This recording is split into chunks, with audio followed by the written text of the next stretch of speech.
Hey, you did good out there today. I know things seem a little shattered right now. I wish I could tell you it gets better, but it doesn't. There isn't a day I go into the field with a smile on my face or a good attitude. You just sort of learn to deal with it, I guess. You tell yourself that what we do is for the people, that humanity needs us. That's a good question. What does humanity truly need? Is it us, or is it something completely different? Would they know what they needed if they saw it, if they felt it? Would they believe in us if they became what we are? We're monster hunters. We're the heroes of the world, the ones all the kids look up to and want to become. But it's all a facade. We tell ourselves we're killing monsters. We tell ourselves that we are protectors, warriors, and guardians. But in reality, we're no better than them. We always thought those lurking in the shadows with sharp teeth and long claws were the things we were meant to fear, the things we were meant to destroy. But as time goes on, I have more trouble every single day deciding who the true monsters are. The scaly flesh eaters we unload clip after clip of ammo into, or us, the ones delivering the final blow to the innocent. Those things, ugly bastards, mean too, but they aren't all responsible for what a few of their kind did.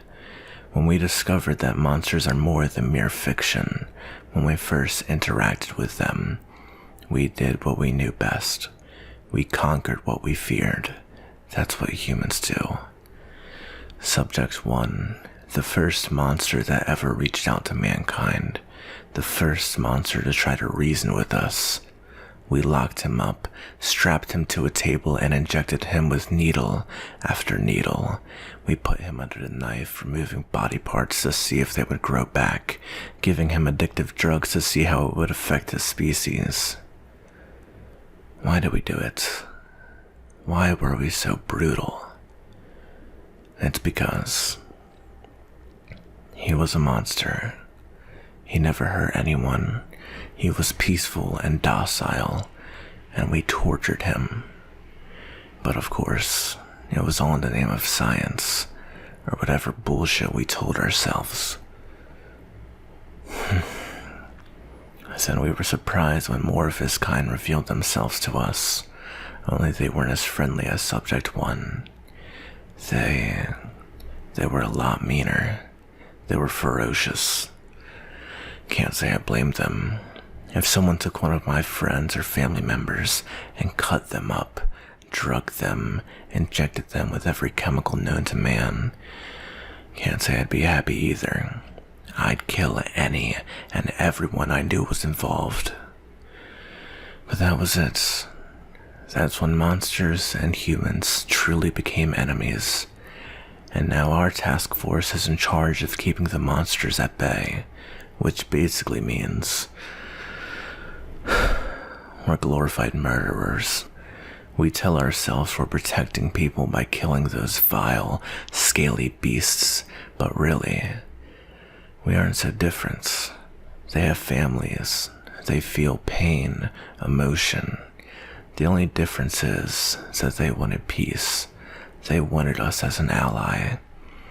But we weren't that civil. Now, the government forces people like me and you to do their dirty work, to kill any monster, and they mean any monster. Men, women, children. They don't care. They just want them dead and gone. Do you know how many monster eggs I've stomped into the ground? How many unborn children I've killed? Sure. Keep telling yourself that. They're just monsters. After doing things for as long as I have, you'll realize that appearances aren't everything. Scales, claws, it's all meaningless. What matters is how something feels, how they react to the situations around them.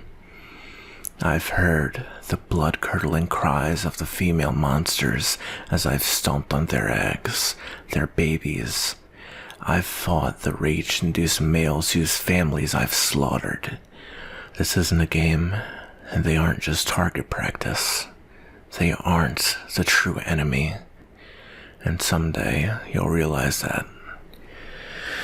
But for now, we'll do what we have to do to stay alive. The military provides us with food, shelter, clothing.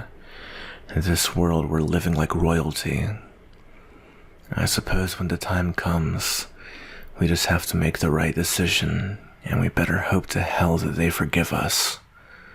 Until then, I'll keep killing, and I'll keep living.